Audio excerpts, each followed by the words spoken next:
The poems that we write or that we read are already inside of us. And that is owed to the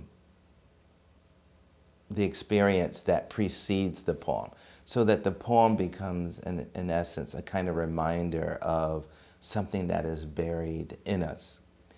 And then at the other end of that, let's say after the poem, having read it or heard it, then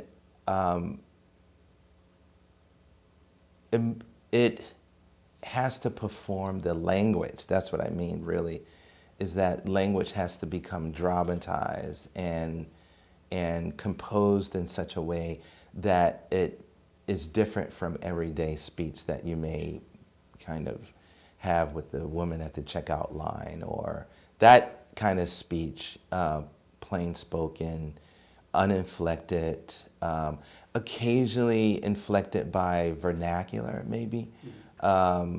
Or maybe someone just has a gift for speaking and they say something startling that resonates deep inside of us. But I think, standing in line at the bank and having a transaction, I'm not going to have this kind of holified experience with language.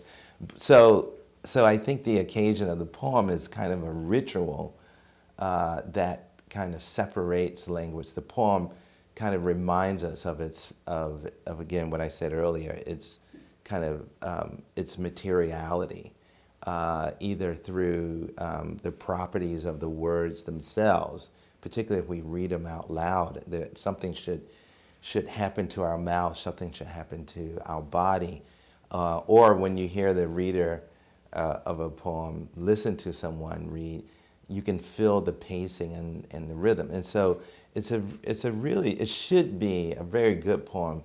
Not only makes sense, but is visceral and vivid and is felt through the senses, so through the body, yeah.